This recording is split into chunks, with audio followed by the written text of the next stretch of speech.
Unfortunately, local property taxes really are one of the only main sources of funding currently for local governments in Pennsylvania. Just like school taxes and school property taxes for our schools, we have a property tax for municipalities. Now, the local municipal tax is far lower than your school tax. But even though we have had that property tax in place, frankly, since 1965, our tax laws have not been updated. So what we're trying to do is deliver modern day services: police, fire, parks and recreation.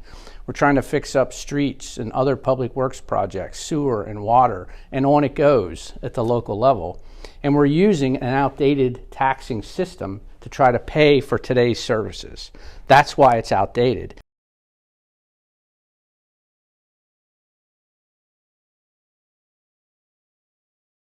What we're trying to do is bring that up to date, bring that tax up to date, because all of that money goes to public safety, public works, and other critical services in our communities.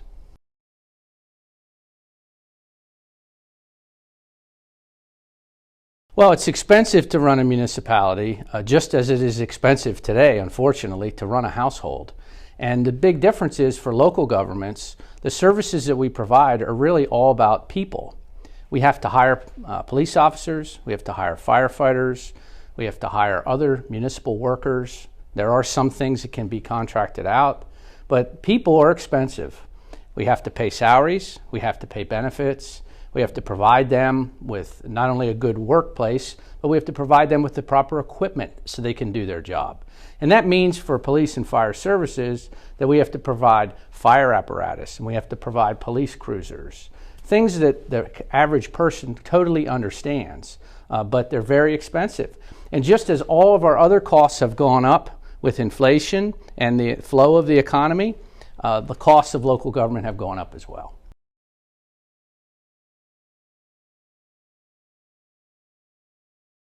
The Pennsylvania Municipal League is an association of nearly 150 cities, boroughs, and townships throughout the Commonwealth of Pennsylvania. We serve municipalities, so we serve local leaders.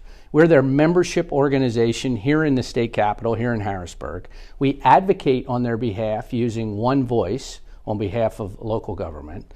We work really hard to provide them with programs and services to help them operate more efficiently, to save local tax dollars, and we provide a ton of training to help them do their jobs even better.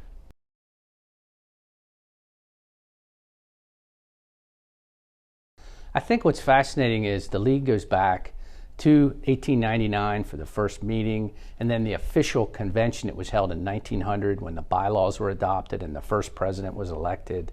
And we were the League of Third-Class Cities. And it was a group of cities, particularly mayors, who didn't feel that the legislature was paying a lot of attention to local issues. And so that's why it was formed. And we have to think about what was going on in the country around that time.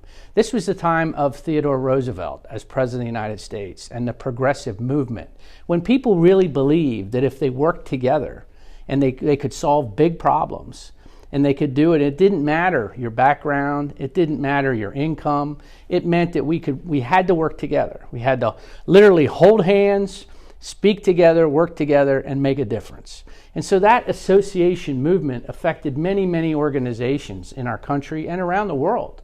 And so the league was formed during that time. We evolved over those 125 years to serve not just third-class cities, but to serve all cities in Pennsylvania and to serve a growing number of boroughs and townships with a focus on helping local government be as efficient as it can. I think that's why we're still successful today. People love the idea of working together. They network with fellow officials, fellow mayors, council members, municipal managers, finance directors, fire chiefs, police chiefs, and on and on. They love that aspect of this. It builds great relationships, and it helps you solve maybe your own local problem or challenge when another community not too far away is going through exactly the same thing. But we still learn from one another, and we still do everything we can to advocate for the best possible impact we can have on helping local leaders do a great job.